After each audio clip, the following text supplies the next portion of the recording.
Another Doom movie was just released straight to video, and it looks so bad that the developers of the game wanted nothing to do with it, and I don't blame them. What's going on, guys? Welcome back to another video. Ever since video games have become so popular with both their storytelling and their intense online battles, Hollywood has tried to replicate that success into cinematic films based on the popular games. To name a few, Doom, Assassin's Creed, Halo, Super Mario, Mortal Kombat, Resident Evil have had their fair share of film adaptations, which have all been either ranked as Metacore or a what kind of drugs were they on when they made this kind of rating. And I know what most of you are thinking, what about Ready Player One? That was such a good movie. Well, I wouldn't even consider that as a video game movie, mainly because it was more of a movie about what most people would consider nerdy pop culture and the people involved with it in order to try to normalize it to the general public. The problem with these movies is not that they're bad, it's because they keep getting worse and worse as time goes on. The screenwriters and directors never learn their lessons, and the ones that do either don't know how to fix it or never touch the franchise again. Since the topic of video game movies being terrible has somewhat emerged again because of Doom Annihilation, I decided to make a list on why these movies are terrible. And this is not in a chronological order, this is just because there are mainly going to be three, so let's get into the first reason.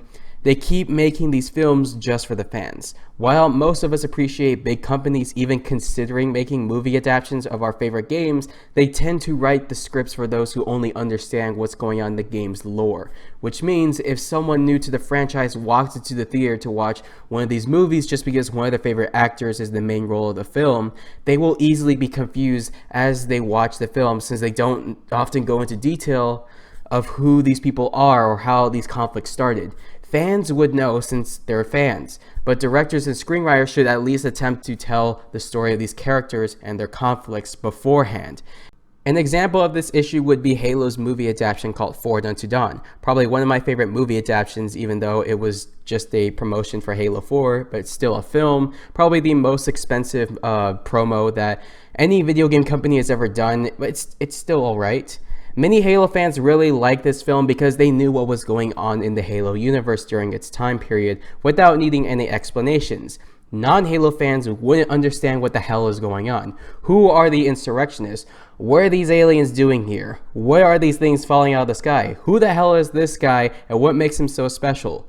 What every director should do when it comes to making an adaptation of a video game is by starting from the very beginning, which is where my second reason comes in. They're making films no one wants. There are games out there that would make great films such as The Last of Us, BioShock, God of War, Uncharted, which is actually being made into a film as we speak. But we end up getting movies such as Angry Birds and Need for Speed.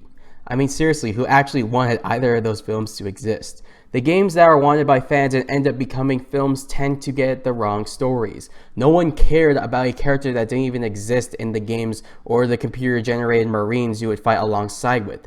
It's almost like the directors and screenwriters of the films didn't even know what the fans really wanted and thought everyone would love the film just because it's related to the game somehow.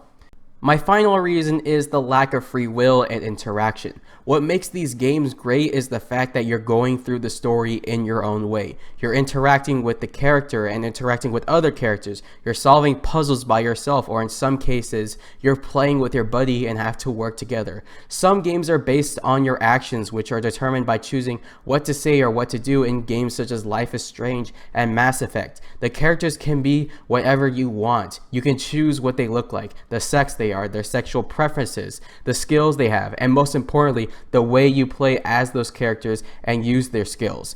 Interaction is everything in video games, and it isn't possible to have that in film. Film are prints of stories. They're meant for people to wait and see what happens. Adaptations of books and comics tend to do well since those are scripted stories, and all the screenwriters have to do is use those stories as reference. You can't do that with games since they weren't made for people to sit around and wait for things to do. Unlike cinema, the player is the hero. The player does the work and completes whatever objective he or she is given. Once you take that freedom of interaction away from the game and to the player, all you have is some weird film that feels incomplete and unsatisfying, which is what most of these films end up feeling like. If I'm going to be real with you guys, I don't think video game movies will ever be good just because movies take out what makes these games great. What directors are trying to do is move on to TV shows, which makes sense since TV shows can go on for multiple seasons, which is more than enough to tell a story from a video game instead of trying to cram a 20-hour story into a 2-hour film. The Witcher and Halo are the first to receive this treatment, and I do hope it goes well, but I pretty much gave up on movies based on video games, and I can tell you right now the new Gears of War movie, the Uncharted movie, and especially the Sonic the Hedgehog movie is probably going to flop just like every other film based on a video game. I hope you enjoyed the video, subscribe for more content, and I'll talk to you all later. Peace.